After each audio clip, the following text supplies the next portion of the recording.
Monsieur le ministre, mes chers collègues, mesdames, messieurs,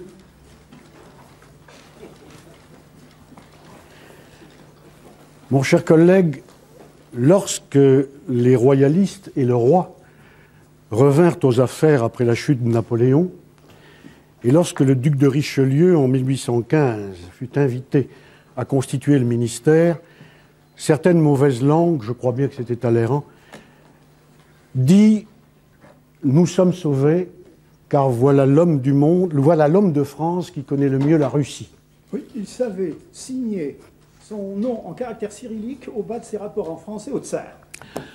Alors, l'ironie politique du propos étant naturellement enlevée, je garderai ce propos dans sa lettre pour vous dire combien le Collège de France est heureux d'accueillir aujourd'hui un éminent spécialiste de la Russie et plus exactement ou plus largement du monde russe. Certaines mauvaises langues diront aussi que le Collège a bien tardé à renouer avec la tradition d'un enseignement autour du monde slave. Et c'est vrai depuis plus de 30 ans. Mais enfin, les choses sont ainsi. Le Collège va son train, il prend son temps, il attend que l'occasion lui soit donnée, qu'une personne vienne lui proposer un enseignement nouveau ou une façon nouvelle de voir, d'attaquer une discipline. La Russie, nous la connaissons, ou plutôt, nous croyons la connaître. Car enfin, et vous le savez mieux que personne, quelle est cette chose qui, malgré les époques, au-delà des époques, des régimes et des formes qu'elle peut prendre, s'appelle, dans la longue histoire de la Russie ou du monde russe, le pouvoir. Qu'est-ce qu'un intellectuel dans l'histoire du monde russe? Qu'est-ce qu'un paysan et que sont ses rapports avec le pouvoir? Et même, qu'est-ce que ce pays? Il est, nous a-t-on dit, européen jusqu'à l'Oural, selon la formule célèbre de qui vous savez. Mais alors, qu'en est-il de cette Sibérie à laquelle vous vous êtes notamment consacré? Est-ce qu'elle est asiatique? Est-ce qu'elle est européenne? Et est-ce qu'à ce moment-là, elle devrait être pour nous une sorte de Far East qui serait un peu ce qu'a été pour les Américains le rêve d'une autre frontière, dans l'autre sens, mais vers le même océan, je veux dire le Pacifique. Voilà, mon cher collègue, quelques-unes des questions que vous vous posez, que je pense vous vous poserez dans votre cours. Je ne veux pas plus longtemps faire attendre votre public. La tradition est la suivante. Je vous souhaite, au nom de votre public, au nom de votre collègue et en mon nom personnel, la bienvenue dans notre maison. Je vous remercie, mon cher collègue. Monsieur le ministre, monsieur l'administrateur, mes chers collègues, mesdames, messieurs, à l'heure où les destinées des peuples slaves, et par contre-coup celles de l'Europe, se trouvent de nouveau en suspens, qu'il me soit permis de vous remercier avec autant de gravité que de reconnaissance d'avoir créé une chère histoire moderne et contemporaine du monde russe, à laquelle vous avez jugé bon de m'appeler.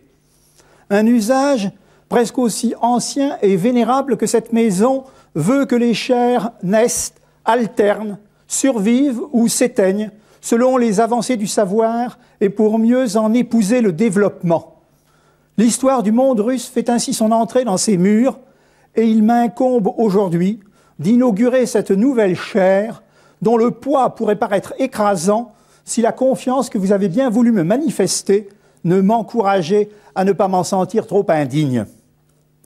À défaut du monde russe proprement dit, les Slaves, dans leur ensemble, comptaient déjà parmi vos familiers.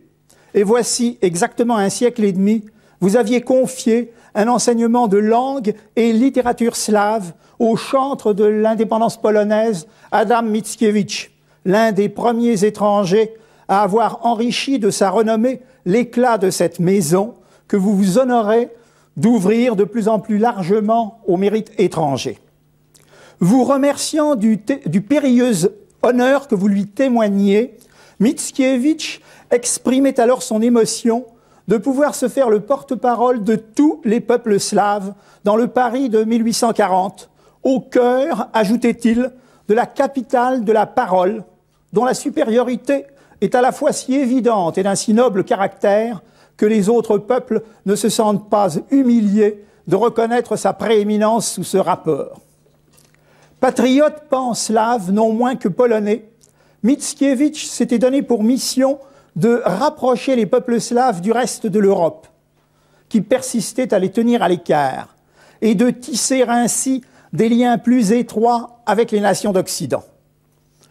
Trop éloquent, et aussi, il faut bien l'avouer, trop mystique en cette période de positivisme ascendant, Mickiewicz verra son enseignement suspendu, une glorieuse disgrâce qu'il partageait et partagera avec maints autres savants dont le Collège de France peut à juste titre s'enorgueillir.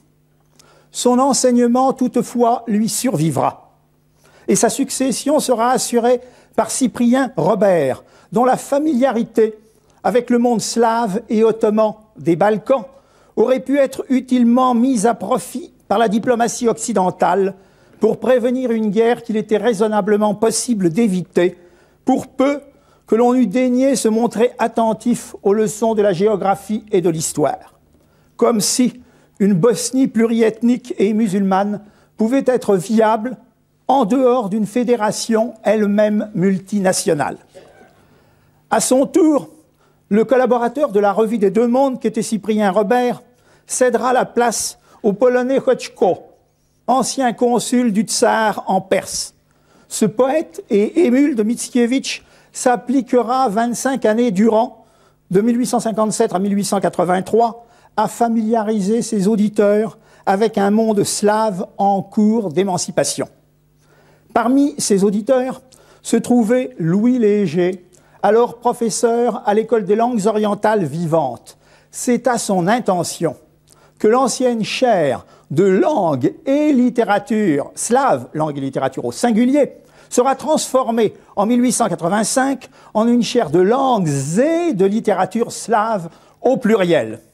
Distinction capitale. À l'heure où la Serbie venait d'accéder à l'indépendance et où l'empire tsariste et orthodoxe portait la Bulgarie sur les fonds baptismaux, la France voyait dans l'émancipation progressive des peuples slaves un contrepoids bienvenu à la prépondérance allemande en Mittelosteuropa. La diversité des peuples et des littératures slaves apparaissait alors en pleine lumière et il n'était plus question de les traiter comme un ensemble indifférencié ou de leur refuser la reconnaissance à laquelle ils aspiraient, celle de leurs diverses identités. Fervent partisan de l'alliance franco-russe, dont on célèbre actuellement le centenaire, Louis Léger voyait dans ses travaux une modeste, mais non moins utile contribution, ce sont là ses propres termes, au relèvement d'une France en quête d'alliés. À son exemple, et en partie sous son impulsion, se lèvera toute une pléiade d'historiens et d'hommes de lettres qui, d'Anatole Leroy-Beaulieu à De Vogüé ou de Jules Legras à Louis Réau, porteront au premier rang la slavistique française et dont les efforts conduiront à la création en 1910, sous la présidence de Lavis, de l'Institut français de Saint-Pétersbourg, en cours, espérons-le, de résurrection. Familier de l'ensemble des peuples slaves, dont il fut à la fois l'interprète et le défenseur auprès des Français cultivés, philologue et humaniste à la curiosité toujours en éveil, telles furent quelques-unes des éminentes qualités de Louis Léger, slave de cœur, non moins que patriote français. Telles furent également, pour l'essentiel, les qualités de son disciple et successeur André Mazon, dont le souvenir est encore trop présent à nos esprits pour qu'il soit nécessaire de l'évoquer bien longuement. Attentif comme son prédécesseur à la diversité des langues et littératures slaves, André Mazon s'imposera à son tour comme linguiste, philologue et grammairien, mais aussi comme l'inventeur et l'éditeur des manuscrits parisiens de Tourguenieff et un connaisseur averti des bylines épiques slaves. À la différence de son maître Louis Léger, André Mazon évoluera toutefois dans un monde slave profondément transformé. La fin de la Première Guerre mondiale et les traités de paix de 1919-1920 avaient en effet consacré la naissance ou la résurrection d'États slaves nouveaux, d'inspiration démocratique et pour une bonne part francophones, ou même francophiles. C'est ainsi, grâce à une généreuse donation du gouvernement tchèque, auquel n'avaient pas tardé à se joindre les gouvernements yougoslaves et polonais, que sera créé en 1920 l'Institut d'études slaves, dont André Mazon assumera la présidence 30 années durant, de 1936 à 1966, à la suite du linguiste Antoine Meillet, dont il avait été le collaborateur dévoué et infatigable. Sous leur impulsion, l'Institut d'études slaves deviendra, durant le bref intermède de l'entre-deux-guerres, le lieu privilégié de rencontres et d'échanges intellectuels entre les Français cultivés et les trois grands États slaves d'Europe centrale qui sombreront dans la tourmente de 1940. De 1930. Mais il restera pour l'ensemble de la slavistique française un pôle d'attraction et d'inspiration irremplaçable. C'est assez dire si André Mazon remplit, et au-delà, le programme qu'il s'était fixé à son arrivée parmi vous, avant de céder le flambeau à André Vaillant, disciple lui-même d'Antoine Meillet et linguiste dans l'âme. De ce dernier, André Vaillant avait repris l'idée que la linguistique avait à être à la fois historique et comparative, comme Claude Agege en témoigne magistralement dans cette enceinte. D'une érudition rarement en défaut, André Vaillant était également l'un des connaisseurs les plus avertis des langues baltiques, étroitement apparentées, pensait-il, ou reliées aux langues slaves, qu'il appréhendait dans leur évolution réciproque et dans un esprit résolument synchronique, comme l'atteste sa grammaire comparée des langues slaves, devenue aussitôt un classique.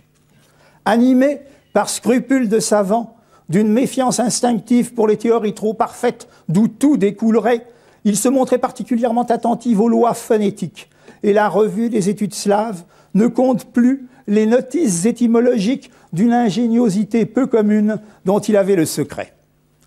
Mais sa modestie de savant aurait souffert de m'entendre plus longtemps faire son éloge, une modestie qui n'avait d'égal que son courage. Patriote intransigeant, il avait transféré à son domicile sous l'occupation une partie de son enseignement et participé avec Guéhenno à un mouvement de résistance universitaire sur laquelle il gardait la discrétion du vrai courage. Trop rapide, ce survol ne saurait donner qu'un aperçu bien infidèle des travaux et du rayonnement de ces maîtres qui se sont succédés sans interruption pendant plus de 120 ans dans la chaire de langues et littérature slave. Grâce à leurs efforts et à ceux de leurs disciples et collaborateurs, ces études slaves ont acquis droit de cité dans la plupart des établissements universitaires et la grande famille des langues slaves tient désormais sa place dans notre paysage intellectuel. Et personne n'en conteste plus la richesse et la diversité, même si tous ne savent pas encore parfaitement distinguer, avec Mickiewicz, la langue liturgique dans le vieux slavon, celle de la littérature et de la conversation dans le polonais, la langue du commandement et de la législation, c'est un polonais qui le dit, dans le russe, celle de la philologie dans le tchèque et la langue, enfin, de la poésie et de la musique dans les parlers du Monténégro et de l'Illyrie, dont les chants épiques populaires continuent à faire écho à plus de 5 siècles de résistance à la domination ottomane. Quels que soient les progrès qui restent encore à accomplir en ce domaine, les résultats déjà réalisés n'en sont pas moins considérables. Et là est peut-être la raison qui vous a conduit à penser que l'heure de l'histoire des Slaves russes notamment avait maintenant sonné, malgré le nombre et la notoriété des historiens déjà présents parmi vous. Non que l'histoire russe fût aucunement négligée à l'intérieur ou en dehors de cette enceinte, et un Louis Léger s'était plus que personne d'autre employé à susciter des vocations d'historiens slavisants pour qui la Russie ne serait plus cette énigme enveloppée d'un mystère à quoi l'ignorance persiste encore parfois à la réduire. À son exemple, des auteurs aussi notoires qu'Alfred Rambaud, Émile Auman ou Jules Legras, pour ne citer qu'eux, avaient amorcé au tournant du siècle une œuvre d'information et de démythification qui reste toujours, il est vrai, d'actualité aujourd'hui. Malgré la multiplication des travaux de qualité consacrés à la Russie, l'histoire de ce pays n'a pas toujours en effet brillé par son objectivité. Et du mirage russe, diffusé par les philosophes du XVIIIe siècle, laudateurs ou obligés de Catherine II, au récit décapant de Custine, qui affirmait, dès son entrée en Russie en 1839, reconnaître au premier coup d'œil si un Russe quittait ou regagnait son pays à la mine épanouie ou renfrognée qui était alors la sienne, auteurs ou chroniqueurs et dessinateurs ont davantage rivalisé d'humour ou d'esprit que d'impartialité. Le ton était donné, même si tous n'avaient pas le talent du marquis de Custine qui, parlant de Nicolas Ier, notait avec sa causticité coutumière « Il est le seul homme de l'Empire avec qui on puisse causer sans craindre les délateurs. Si je vivais dans ce pays et que j'eusse un secret à cacher, je commencerais par aller le lui confier. » Donné désormais pour le royaume de la délation et de l'arbitraire, du pouvoir absolu et de la violence, la Russie était décrite moins souvent pour elle-même que par référence aux critères occidentaux. Et la plupart des voyageurs, français ou non, qui s'y rendaient, venaient y chercher confirmation d'une vision préconçue. Objet de partis pris contradictoires, l'Empire tsariste servait de repoussoir pour les esprits avancés, tandis que le camp conservateur voyait au contraire en lui le rempart bienvenu de l'ordre, d'une saine hiérarchie ou du principe de légitimité dynastique, avant que les révolutions de 1917 n'inversent ces stéréotypes. Promue au rang de terre promise par les premiers, la Russie nouvelle devient au contraire la hantise des libéraux et un objet d'exécration pour les petits épargnants et pour tous ceux qui n'avaient pas de chaînes à perdre. Parmi trop de publications partisanes ou engagées, un ouvrage de 1882 faisait toutefois exception. L'Empire des Tsars et les Russes, d'Anatole Leroy-Beaulieu, qui offrait du pays et de ses habitants, de leurs institutions et de leur christianisme orthodoxe, un tableau fouillé, équilibré et remarquablement informé. Cette fresque imposante, que l'on continue à rééditer périodiquement aujourd'hui à plus d'un siècle de distance, est malheureusement restée unique en son genre. Et aucun ouvrage tant soit peu équivalent n'a encore paru à ce jour sur l'ancienne URSS. Et le fait que le roi Beaulieu n'ait trouvé aucun émule ou successeur suffirait à attester, s'il en était besoin, que le régime tsariste était, en dépit de tout, ou avait fini par devenir, incomparablement plus tolérant, plus libéral et plus transparent que celui qui lui a succédé et sur lequel historiens et sociologues n'ont longtemps disposé que d'informations fragmentaires ou controversées. Cela n'était pas pour surprendre. Avec la consolidation du régime soviétique, les informations de première main sur l'état réel du pays n'avaient pas tardé à se tarir, au point que l'un des observateurs les plus lucides de l'URSS pouvait comparer, voici près de 30 ans, les professionnels de l'histoire politique soviétique à des paléontologues, appliqués à reconstituer un squelette à partir d'une simple vertèbre. La difficulté tenait à ce que chaque soviétologue avait la sienne, et que l'animal ainsi reconstitué différait profondément d'un auteur à l'autre. Tout comme naguère l'Empire tsariste avait ses détracteurs et ses turiféraires attitrés, l'URSS se voyait alternativement portée au pinacle ou vouée aux gémonies. Paradis des travailleurs et espoir de l'humanité progressiste, ou patrie du goulag et des camps lénino-staliniens, dont les premiers persistèrent longtemps à nier l'existence par une sorte de révisionnisme qui n'osait pas dire son nom.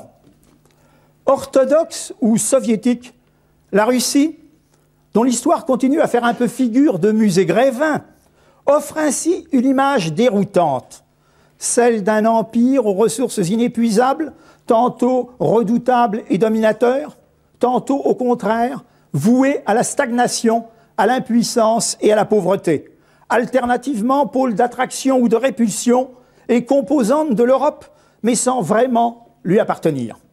Et même le récent écroulement de l'URSS n'a pas mis fin à ce procès dont l'instruction se poursuit. À cette conception antithétique et passablement réductrice, l'historien aurait tendance à préférer celle du poète radical Nekrasov, qui énonçait en des vers mémorables sa vision d'une Russie simultanément ombre et lumière, à la fois forte malgré ses faiblesses et généreuse dans sa pauvreté. Ты и убогая, ты и обильная, ты и могучая, ты и бессильная матушка Русь. Tu es miséreuse, mais tu es aussi opulente. Tu es puissante, mais aussi sans force, petite mère Russie. Avant de conclure son poème sur une ultime variante, tu es abattue, mais aussi toute puissante, Russie, petite mère. Que l'on partage ou non la foi du poète dans la vitalité de la Russie et de son peuple, force est toutefois de constater que la Russie, pauvre ou non, ne fut pratiquement jamais, même au tournant du siècle dernier, un pays capitaliste, et qu'elle ne se dota pas de cette civilisation matérielle si brillamment décrite ici même par le regretté Fernand Braudel. Occupés des siècles durant à refouler Mongols et Ottomans et à faire ainsi à l'Europe, nous disent-ils, rempart de leur corps, les Russes n'eurent guère le loisir de s'installer dans l'existence, au point de paraître parfois campés sur leur propre territoire. En outre, l'historien ne saurait davantage oublier que l'Empire tsariste ne comptait encore qu'une dizaine de millions d'habitants au début du XVIIIe siècle, et à peine plus du double à la mort de Catherine II en 1794, soit moins encore à cette date que le chiffre atteint depuis des siècles par la population française. Rien d'étonnant dans ces conditions à ce que les Russes, dont la croissance démographique accélérée ne remonte guère au-delà du XIXe siècle, ne soient pas parvenus, en un laps de temps aussi court, à accumuler les mêmes richesses que d'autres pays européens grâce aux mines de Potosí, au commerce triangulaire ou au trafic des épices. Même en tenant compte de la chasse aux fourrures sibériennes, l'appât du gain ne fut qu'accessoirement le moteur de son expansion pour cet empire pré-capitaliste, dont les sujets se souciaient peu d'accumuler et ne lisaient pas, comme d'autres, dans l'enrichissement personnel, la récompense due à leur mérite ou à leur piété. Européenne, sans être occidentale, la Russie, nous a prévenu le poète Tyutchev, suit les voies qui lui sont propres. Là est sans doute l'une des raisons pour lesquelles elle a si souvent déjoué les pronostics, comme elle continuera, n'en doutons pas, à les démentir.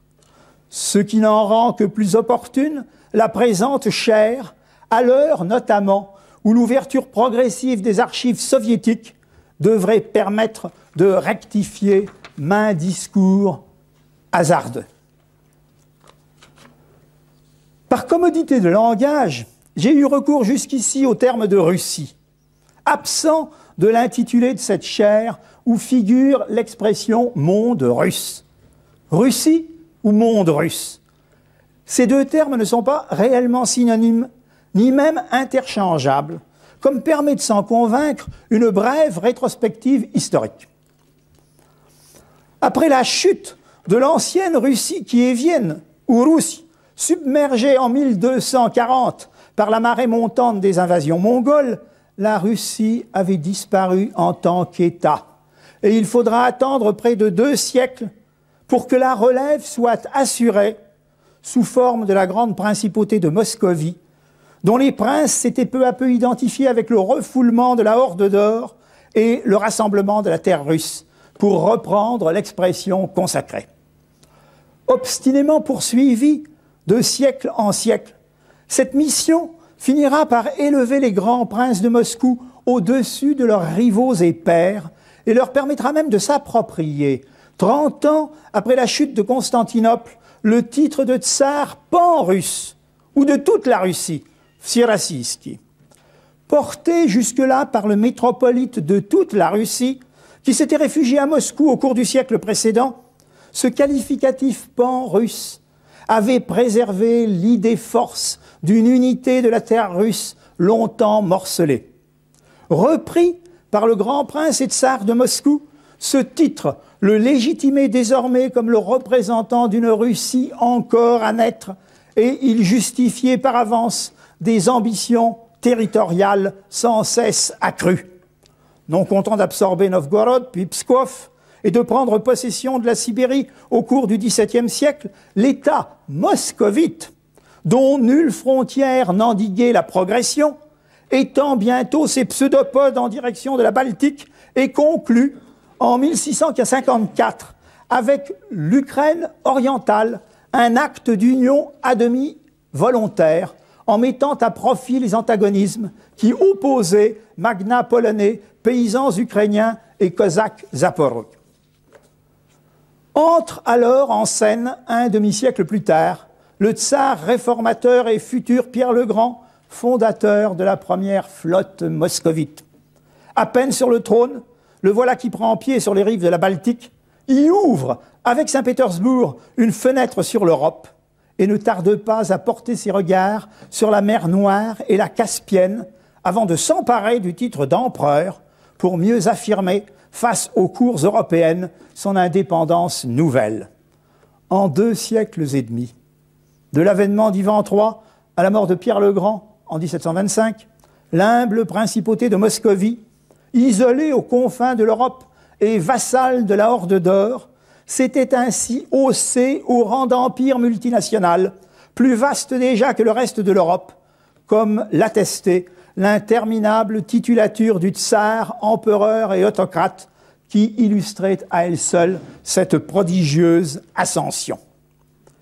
Sans aller jusqu'à soutenir que les tsars de Moscou avaient desservi la Russie en l'immergeant dans un empire hétérogène, il n'en restait pas moins que la grande principauté de Moscovie s'était transformée en un empire multinational avant que la Russie soit parvenue à se constituer en tant que nation. Et le rassemblement de la terre russe débouchait sur un empire eurasiatique sans que la Russie ait réellement accédé à l'existence en tant que telle. Il existait bien une langue russe, une terre russe, un peuple russe, voire un État, moins russe d'ailleurs que moscovite, mais la Russie n'avait toujours pas d'existence propre en tant que nation distincte, avec ses frontières, ses institutions et son identité propre. Et la synthèse entre l'État et la nation, si heureusement résolue dès cette époque par la France ou l'Angleterre, fera défaut à la Russie, toujours en quête aujourd'hui de son identité nationale et de ses marques. En l'absence de frontières naturelles qui lui auraient permis de s'organiser, de se définir et de se structurer dans un espace mieux délimité, la Russie venait ainsi se fondre dans le nouvel empire tsariste fondé par Pierre le Grand, sans plus s'en dissocier désormais ni exister indépendamment de lui. Un empire aux contours encore bien flous, mais qui n'avait pas mis fin, loin de là, à son expansion. Maintenant que le rassemblement de la terre russe touchait à son terme, l'expansion de cet empire, moscovite et pétersbourgeois, allait se poursuivre dans une double direction. Refoulement des Ottomans, qui culmine avec l'annexion de la Crimée par Catherine le Grand en 1783, mais aussi défense et protection des peuples orthodoxes, dont le nouvel empire tsariste, seule puissance orthodoxe alors indépendante, se considère comme le porte-parole et le protecteur naturel. Dans cet esprit, l'empire tsariste aidera tout au long du XIXe siècle Moldaves, Valaques, Bulgares, Roumains, Serbes et Monténégrins, principautés danubiennes, sans même parler des Grecs ou des Macédoniens, à secouer le joug ottoman et, pour certains d'entre eux, à conquérir leur indépendance. Au point qu'il n'était pratiquement aucun peuple slave ou orthodoxe, méridional ou oriental, qui ne fût, à un titre ou à un autre, l'allié naturel et comme l'obligé des Russes, avec lesquels il partageait un patrimoine non seulement historique et religieux, mais aussi culturel, humain et linguistique commun. Et c'est ce sentiment d'appartenance à une même famille slave qui avait donné naissance, à la suite du poète romantique Kollár, tchèque de Bohême, aux aspirations pan-slaves, en réponse pour partie au Drang nach Osten germanique, qui avait submergé et absorbé ou anéanti au cours des siècles la plupart des peuples slaves de l'Ouest, dont les noms ne sont plus guère connus aujourd'hui que des seuls linguistes. Les Slaves orthodoxes n'étaient pas au demeurant les seuls à se tourner vers l'Empire tsariste pour en attendre aide et protection. Ainsi en allait-il également des chrétiens de Géorgie, dont le roi avait reconnu la suzeraineté de la Russie en 1783, avant qu'Alexandre Ier ne finisse par annexer sans grand ménagement cette province, puis tous ses tenants et aboutissants. De même, les Arméniens, dont les commerçants côtoyaient Grecs, Levantins et Tatars dans nombre de places commerciales de l'Empire, avaient fini par reporter tous leurs espoirs de libération nationale sur la Russie de Nicolas Ier, qui favorise leur renaissance culturelle et nationale, bientôt source de friction avec le pouvoir tsariste. Mais ce ne sera pas avant la difficile conquête du Caucase par les généraux de Nicolas Ier, puis des Émirats d'Asie centrale sous Alexandre II et Alexandre III, que l'Empire tsariste prendra une dimension coloniale plus affirmée que précédemment. Ainsi s'était constitué, au fil des siècles, un empire composite, à la fois pluriethnique et multiconfessionnel, au sein duquel l'allégeance au souverain et l'attachement à l'empire variaient d'une province ou d'une nationalité à l'autre, selon l'identité propre de chacune ou selon les modalités de son rattachement à l'empire. Certes, les Russes y occupaient une place privilégiée, mais moins exclusivement prépondérante qu'on ne l'affirme souvent. C'est que le tsar orthodoxe de Moscou, capitale russe, était également à Saint-Pétersbourg empereur de tous ses sujets indistinctement. Et l'existence des deux capitales traduisait la nature en quelque sorte bicéphale de l'empire, à la fois russe et multinational, et, au moins en principe, non exclusivement confessionnel.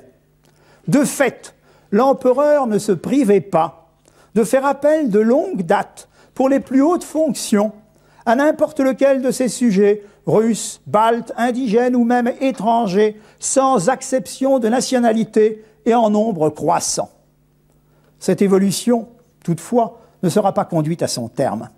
Reste cependant que, malgré le mariage forcé imposé à la Pologne notamment, et malgré sa réputation largement méritée de prison des peuples, cet empire tsariste était également à sa façon un carrefour de nationalités auxquelles leur qualité commune de sujet de l'empereur permettait d'entretenir entre elles des liens et des échanges de toute nature dans une interdépendance fructueuse. Cette association, même réduite aux responsabilités, connaîtra une extension considérable avec le régime soviétique, dont les milieux dirigeants s'ouvrirent largement aux représentants des peuples allogènes, bénéficiaires alors d'une promotion inespérée. Confiant dans les vertus assimilatrices du marxisme-léninisme, le régime communiste s'abstint longtemps, mis à part les tragiques déportations de 1941-1944, de pratiquer une politique ouvertement discriminatoire, et il sut, en dépit de tout, maintenir la paix entre ces différentes ethnies. Même si l'habitude s'était prise, progressivement, de doubler par des Russes les dirigeants des diverses républiques soviétiques, cet exercice conjoint des responsabilités était le signe que l'Empire traitait les peuples allogènes moins en peuples colonisés qu'en partenaires potentiels, et que les rapports entre eux n'étaient pas seulement des rapports à sens unique de dominance à dominer. Inutile d'insister plus longuement.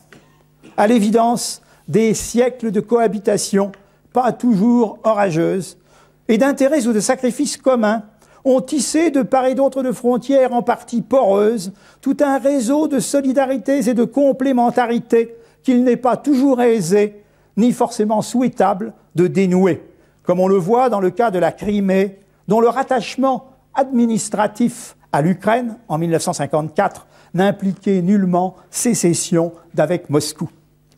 Associés de longue date, pour le meilleur et pour le pire, les différentes républiques de l'ancien ensemble russo-soviétique n'ont guère moins de raisons de coopérer que de s'opposer.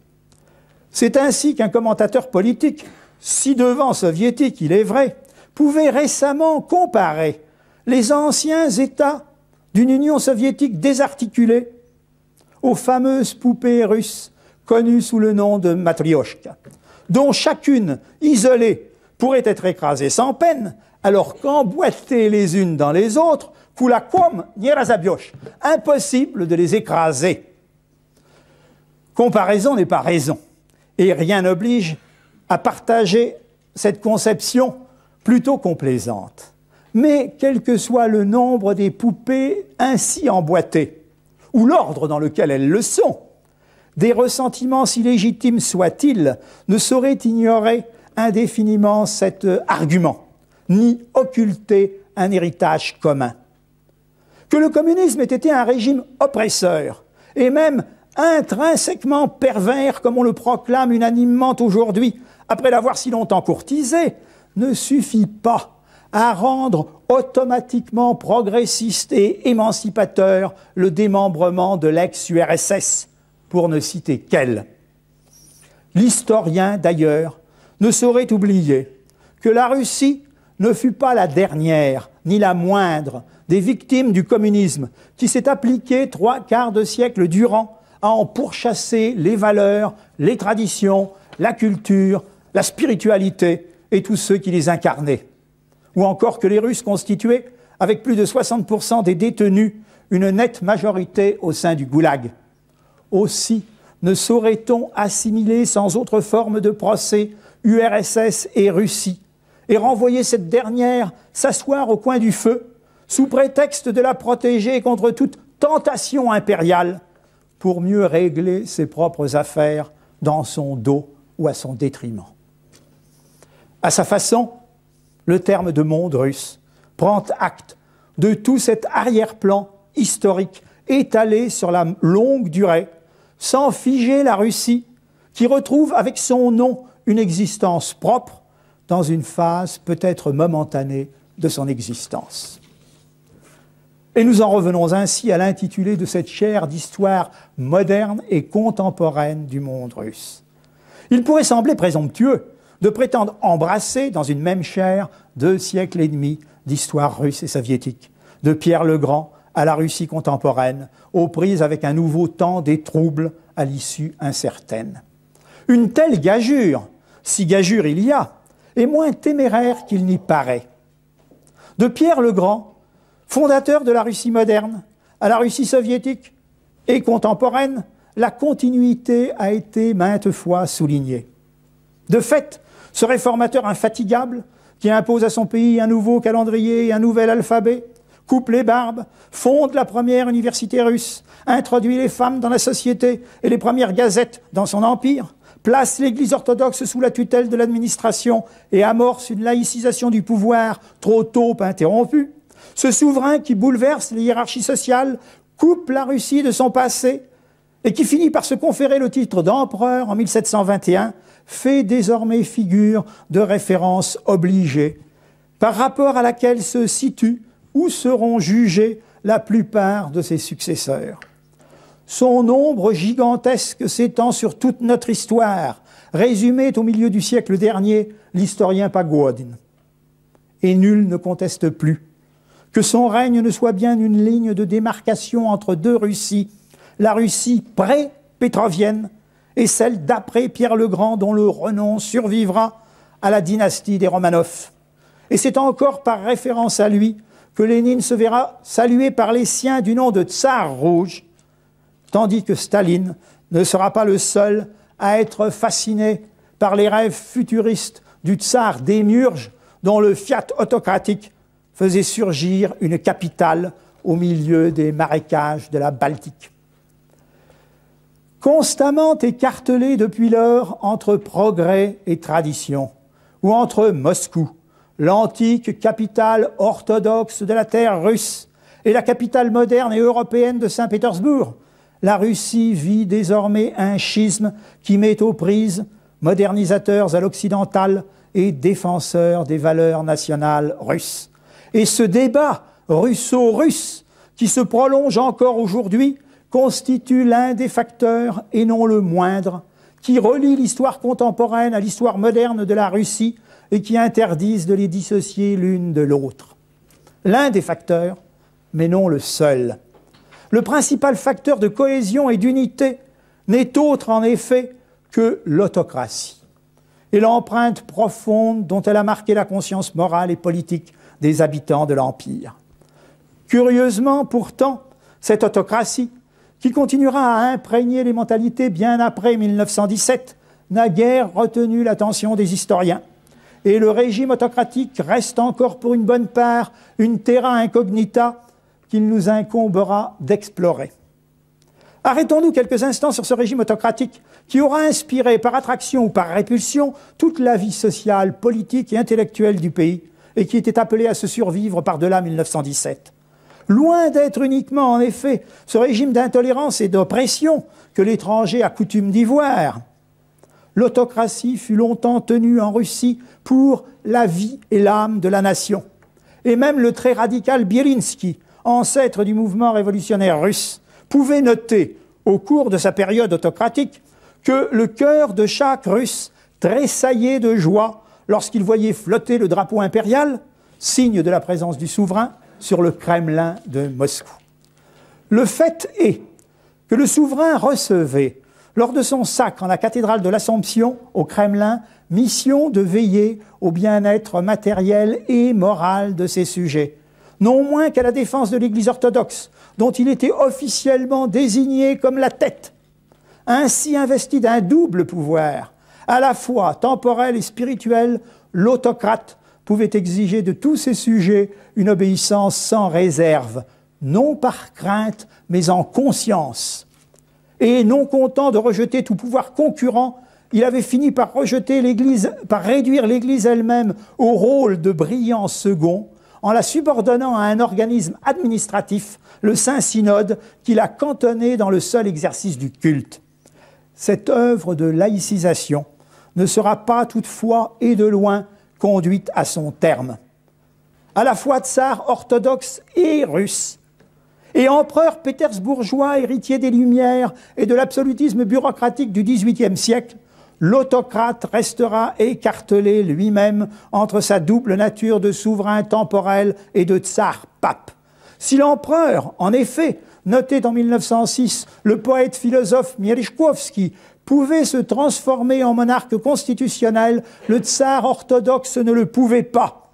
Et l'Empire finira par se briser sur cet équivoque, ou sur ce grand écart. Malgré ou en raison de la soudaineté de son effondrement, l'autocratie ne disparaîtra pas comme par enchantement en 1917. Et plus d'un principe du passé tsariste passera en contrebande, faute d'avoir été expressément répudié dans le régime qui prétendait en faire table rase, ou encore substituer à celle du tsar, ce qu'il appelait curieusement l'autocratie du peuple. Alors toutefois, que les historiens se sont attachés, dans le sillage de Tocqueville, à dégager la perpétuation d'une France capétienne par-delà la période révolutionnaire, l'inventaire de ces survivances du passé autocratique est resté en souffrance. Et l'année 1917 sera longtemps tenue au mépris de l'évidence pour une rupture ou un commencement absolu. Sans prétendre en dresser dès à présent l'inventaire, bornons-nous à relever quelques aspects de cette filiation inattendue, à commencer par l'habitude qu'avaient prise les habitants de l'Empire de considérer le souverain comme la source unique de la loi et du droit, et de voir en lui le recours suprême contre l'injustice. L'empereur est notre loi vivante, constatait à l'époque d'Alexandre Ier l'écrivain et historien Karamzin, et à sa suite beaucoup d'autres. Cette personnalisation du pouvoir, en dehors de toute norme juridique, ne prendra pas fin, on le sait, en 1917, car il ne suffisait pas d'exterminer consciencieusement la plupart des membres de la dynastie des Romanov pour abolir l'emprise du pouvoir personnel qui survivra dans les esprits. Autre exemple, l'autocratie qui conjuguait pouvoir temporel et spirituel, et qui ignora au moins jusqu'en 1906 toute séparation des pouvoirs, requérait l'adhésion sans réserve de citoyens sujets, sans qu'aucun corps intermédiaire vienne s'interposer entre eux et leur souverain. Neutralité idéologique, liberté de conscience où diversité des opinions et libre concurrence des idées étaient des valeurs étrangères au régime tsariste qui postulait l'unanimité. Cette culture politique invétérée ne sera pas davantage remise en cause, et l'embryon de société civile qui avait commencé à apparaître dans les dernières années d'un régime tsariste en déclin ne survivra guère à la Révolution et aux premières expulsions de 1922. Même détentrice d'un pouvoir illimité, autocratie ne signifiait pas pour autant tyrannie, ni moins encore despotisme, tenu, tout comme le moindre de ses sujets, de servir le bien commun. L'autocrate avait fait prévaloir de longue date le service de l'État et de l'intérêt public sur l'intérêt particulier. Et ce primat du service de l'État ou de la collectivité était même l'un des fondements essentiels du régime autocratique, dont les responsables tenaient en suspicion la recherche du profit personnel, la libre entreprise ou les lois du marché, bien souvent assimilées à une forme de spéculation et jugées nuisibles à la cohésion sociale et au consensus autocratique. Inutile de multiplier les exemples. Monopole et personnalisation du pouvoir, engagement idéologique de l'État, primat de son service et de l'intérêt collectif, atrophie des corps intermédiaires et culte de l'unanimité. En cela consistait ce que j'ai appelé le maximalisme autocratique et son corollaire, le culte du secret. De même, en un sens, que les saints mystères se déroulaient hors la vue des fidèles, à l'abri de l'iconostase que seul le clergé et à l'occasion le tsar pouvaient franchir. De même, la vie politique se retranchait dans le secret des bureaux, où l'empereur officiait entouré de ses ministres, tandis que l'essentiel échappait au regard de ses fidèles sujets. Faute d'avoir été aucunement extirpée, cette culture politique survivra de plus belle à 1917. Et le régime bolchevique ne décrétera, dès janvier 1918, la séparation de l'Église et de l'État que pour lui substituer aussitôt un nouvel État confessionnel, socialiste cette fois, ennemi de toute neutralité idéologique, et plus maximaliste encore que celui qui l'avait précédé. Bolcheviques et partisans de l'autocratie avaient en pratique un ennemi commun, le libéralisme. Et cette allergie commune aux libéraux attirera dans le camp des bolcheviks nombre de bureaucrates et de serviteurs de l'Ancien Régime qui voyaient précisément en eux les meilleurs garants de la reconstitution et de la cohésion de l'Empire. Ainsi renforcés, les bolcheviks ne tarderont pas à ressusciter les anciens réflexes du passé tsariste et à accomplir une œuvre de restauration qu'il importera de mettre en lumière. Encore ne faudrait-il pas pousser ce parallélisme trop loin et ne voir dans le régime communiste qu'un avatar de l'autocratie, comme on l'avance parfois aujourd'hui. Entre l'un et l'autre de ces régimes existait en effet une différence de taille, à savoir la foi, ou du moins la religion orthodoxe. Sans s'abandonner à une candeur excessive, on ne peut toutefois pas ne pas noter que le souverain orthodoxe persistait à voir dans le plus endurci de ses sujets comme une brebis égarée, qui avait vocation à rentrer dans le giron de l'autocratie, après un repentir et une confession en bonne et due forme, comme on le voit dans le cas le plus célèbre, celui de Bakounine. Alors que le monarque autocratique se savait comptable devant Dieu de la vie du moindre de ses sujets, il n'en allait pas exactement de même avec le nouveau régime communiste, dont les dirigeants ne se sentaient guère responsables que devant l'histoire et son tribunal de complaisance, où ils tenaient tout à la fois les rôles de procureur, de magistrat instructeur, de juge et de législateur, ou même parfois de défenseur, et auquel il dictait son verdict.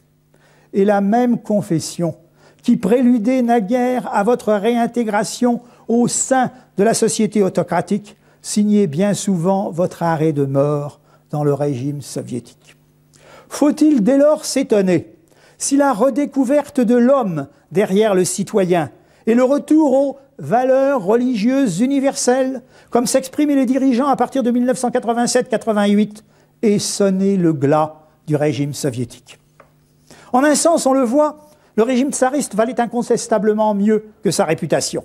Mais cela vaut également de l'URSS, dont l'histoire ne se ramène pas davantage à la seule terreur et au goulag, au règne de la vérité officielle, au matérialisme poussiéreux de grand-papa, ou au culte de dirigeants successifs, à quoi trop de turiféraires repentis s'efforcent aujourd'hui de le réduire.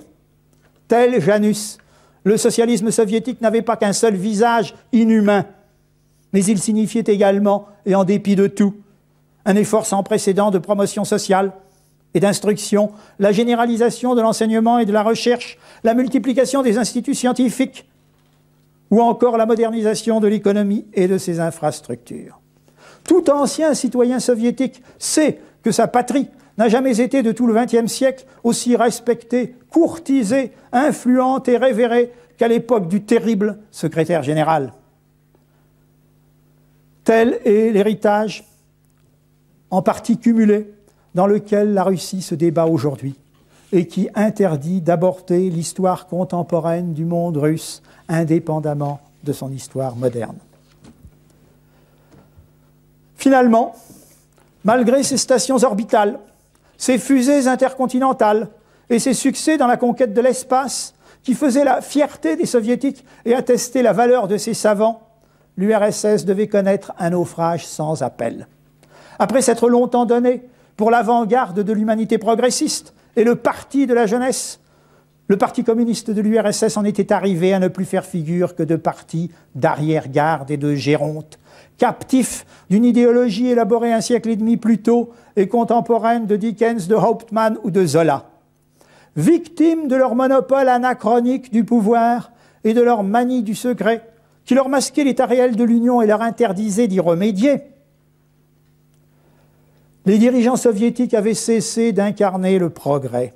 Aussi, lorsqu'ils se convertirent à une politique de réforme pour remettre le pays en mouvement, la société et les classes cultivées avaient-elles déjà dépassé le régime existant et commencé à s'émanciper par en bas. Malgré la prudence du 7e et déjà dernier secrétaire général, soucieux de préserver la cohésion du parti et de l'Union, les vieilles outres ne pouvaient plus contenir aucun vin nouveau. Et l'Union soviétique se voyait dissoute un soir de Noël 1991, après 74 années d'existence, dont le bilan apparaîtra aux historiens aussi peu globalement positif que globalement négatif. En fin de compte, et contrairement à tous les scénarios échafaudés jusque-là, la société russe avait eu raison presque à elle seule et sans effusion de sang d'un régime à bout de souffle. Un régime qui, loin de ressembler au Big Brother de la fable, s'effondrait, faute notamment d'avoir su mettre à son service ne serait-ce qu'une faible fraction des moyens informatiques dont dispose toute démocratie moderne pour ausculter sa population. Et nous en arrivons au temps présent, où l'historien ne doit s'aventurer ès-qualité qu'avec circonspection. Aussi me bornerai-je à formuler quelques brèves remarques sur une actualité encore bien confuse, pour tenter de la situer par rapport au passé et aux traditions nationales du monde russe. Reconstruire la Russie et, le cas échéant, l'Union sur les ruines de l'URSS constituait une tâche malaisée et une perestroïka bien plus ardue encore que la précédente. Alors qu'il existait, railler les mauvais plaisants, des bibliothèques entières sur les modes de passage du capitalisme au socialisme, toute publication faisait défaut sur le processus inverse, le passage du socialisme au capitalisme. Il fallait donc tout improviser, au milieu d'un vide institutionnel quasi total et sans autre programme de gouvernement que la volonté de construire un État de droit, libéral et démocratique, susceptible de rallier les républiques sécessionnistes à une fédération renouvelée. Pour des raisons de doctrine, priorité fut donnée, on le sait, à la reconstruction de l'économie sur des bases capitalistes nouvelles qui paraissaient mieux que toutes autres, de nature à rompre avec le passé et à en interdire le retour. Écartant les options gradualistes alors envisagées, les responsables russes, encouragés par les experts étrangers qui multipliaient les promesses d'aide financière mirobolantes, se prononcèrent pour la solution maximaliste, à savoir plonger brusquement la Russie dans une économie concurrentielle de marché, destinée à l'arrimer sans retour, par voie de privatisation, au môle économique occidental. Bref, ce que l'on a appelé la thérapie de choc, dont la première étape était, faut-il le rappeler, la libération des prix et la convertibilité du rouble.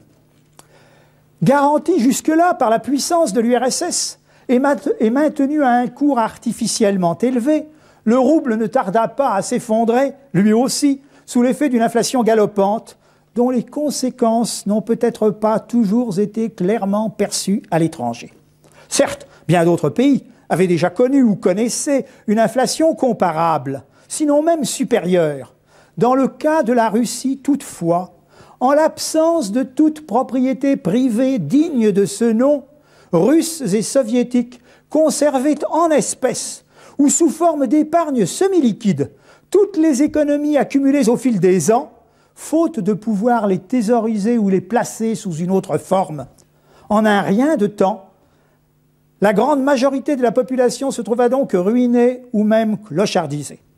Encore n'aurait-ce été que demi-mal si cette brutale paupérisation n'avait eu maints autres effets non moins pervers. Non seulement, en effet, elle déjouait par avance des privatisations destinées à transformer les citoyens en propriétaires des richesses nationales, mais elle privait soudain de toute clientèle solvable un secteur capitaliste appelé à régénérer la société, et elle effarouchait des investisseurs étrangers que rendait perplexe la disparition du pouvoir d'achat de la population. D'où le tour avant tout spéculatif pris par un secteur privé présent essentiellement dans les services. En l'absence d'un droit de propriété industrielle ou des affaires toujours balbutiants, les nouveaux hommes d'affaires préférèrent miser sur des opérations de change ou d'achat-revente plus lucratives, plutôt que d'investir à plus long terme dans l'industrie et y susciter ce réseau de petites et moyennes entreprises qui fait encore presque complètement défaut. Quant au gros de la population, encore étourdie par ce jeu de Monopoly, loin de cumuler, comme elle s'était tout d'abord imaginé, abondance capitaliste et avantages du socialisme, il voyait au contraire ses acquis sociaux partir en fumée. La thérapie s'en était allée, mais le choc subsistait, alimentant la nostalgie d'un passé récent, toujours synonyme de sécurité de l'emploi, de protection sociale, de minimum vital et d'assurance du lendemain. Gare, toutefois, à ceux qui critiquent le coût humain de cette libéralisation à marche forcée, qualifiée parfois de maximalisme à rebours, ou qui objectent, tels leurs prédécesseurs du siècle dernier, la spécificité et comme l'exception culturelle russe. La réponse leur fut donnée en octobre dernier, qui vit pour la première fois en 8 ans le sang couler, au cours d'affrontements qui ne sauraient être réduits à de simples combats de retardement, mettant aux prises réactionnaires, impérialistes et nationalistes fascisants, affublés de toutes les couleurs de l'arc-en-ciel, et les chevaliers blancs d'une démocratie plus politique que sociale. Il serait trop long d'analyser ici ces événements d'octobre 1993, auxquels les moscovites assistèrent en spectateurs plus ou moins impuissants et passifs, mais qui soulevèrent à l'étranger de bruyants applaudissements. On ne pouvait en effet attendre des dirigeants russes, faisaient valoir parlementaires et hommes d'État, qu'ils assimilent d'emblée toutes les subtilités de la démocratie occidentale, et mieux valait ne pas compromettre le processus de démocratisation par des exigences démocratiques excessives. Là n'est pas, bien évidemment, la seule lecture possible de ces événements sur lesquels la lumière reste à faire et qui provoquèrent 2 mois plus tard le vote sanction de décembre et l'élection d'une Douma plus protestataire encore que le Parlement dissous.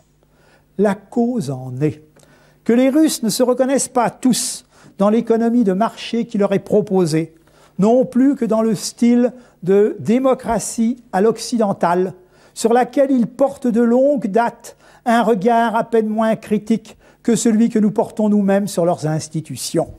Déjà, les théoriciens tsaristes, tout comme les militants du mouvement révolutionnaire russe, n'avaient jamais eu que sarcasme pour une démocratie parlementaire où ils affectaient de ne voir que rivalité de personnes, querelles partisanes, luttes intestines ou courses aux places au mépris de l'intérêt général.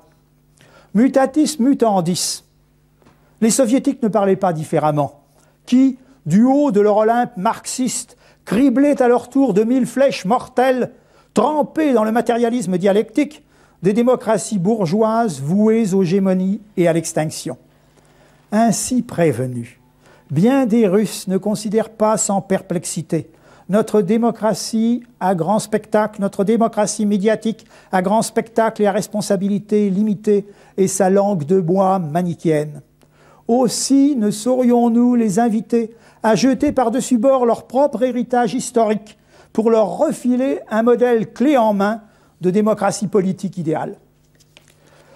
Sans reprendre à notre compte les couplets slavophiles en l'honneur de la démocratie paysanne, qui ne dépassa jamais au demeurant le cadre local, force est toutefois de reconnaître que le peuple russe a bien lui aussi son esprit démocratique propre, même s'il n'est guère enclin au formalisme et à l'arithmétique parlementaire traditionnelle.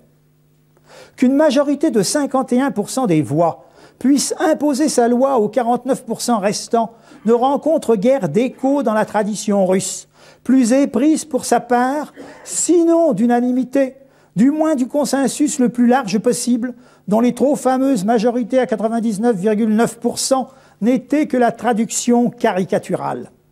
Et si notre devise républicaine recueille les suffrages quasi unanimes des Russes, encore serait-il porté à la décliner dans l'ordre inverse. Fraternité, égalité, liberté. Un ordre où se lie non seulement leur faible attirance, maintes fois attestée, pour les libertés abstraites, mais aussi tout un héritage, en partie orthodoxe, d'entraide et de solidarité, qui le rendait encore plus vulnérable, on le sait, à l'utopie d'un État commun égalitaire ou aux séductions du marxisme. Aussi serait-il peu raisonnable de juger la Russie selon nos propres critères, pour lui ouvrir ou non les portes de l'Europe, ou la placer en quarantaine au nom d'on ne sait trop quel droit d'ingérence démocratique. À cette prétention, les Russes seraient fondés à répondre que l'Occident n'est pas l'Europe, dont ils font eux-mêmes partie de plein droit, sans toutefois s'y enfermer. Puissance eurasiatique, la Russie ressent de longue date l'attraction du grand large asiatique et du Pacifique, qui fait plus que jamais figure, pour reprendre la formule de Herzen au milieu du siècle dernier, de Méditerranée de l'avenir. Une Méditerranée dont les riverains ne se bousculent pas, pour reprendre notre credo démocratico-libéral, dans lequel plus d'un peuple asiatique ne voit guère qu'une manœuvre détournée en vue de perpétuer la suprématie menacée d'une Europe blanche. Vouloir, dans ces conditions, transformer l'ancien glacis soviétique en un glacis atlantique, Ukraine si possible comprise, ne paraît pas la marque d'une clairvoyance à toute épreuve. Et l'Occident pourrait bien, à prétendre repousser la Russie en marge de l'Europe, n'aboutir au contraire qu'à se marginaliser lui-même.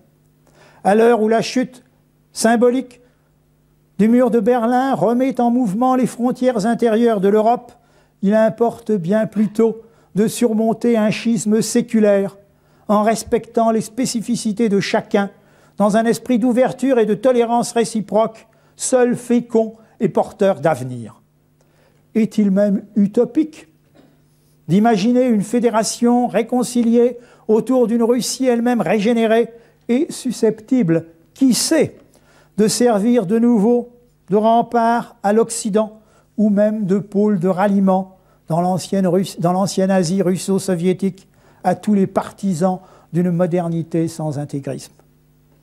Tels sont quelques-uns des enjeux d'une situation actuelle bien fluide qu'il nous incombera d'analyser de pair avec des thèmes plus traditionnels qui eux-mêmes ne manquent pas, mais qu'il serait trop long à présent d'analyser, d'énumérer. Je ne voudrais pas en effet abuser plus longtemps de votre attention dont je vous remercie. Je m'en tiendrai donc pour conclure, si vous voulez bien, à une remarque et à un souvenir.